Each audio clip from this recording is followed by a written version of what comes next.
कति आवत तनी। हाँ भैया आवत तनी। इतना मन ठंडा में झूठो आनी पिकनिक।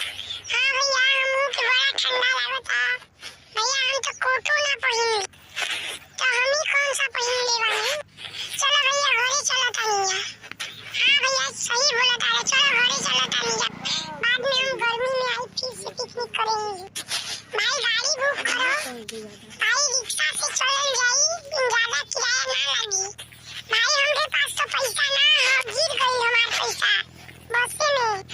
भाई तो तू मत जा, हम जा तानी, हमार पैसा 20 रुपया धरले बानी। भैया हम आज वो दे दो, हम तोके घर जाके दे दे मम्मी से पैसा मांग के।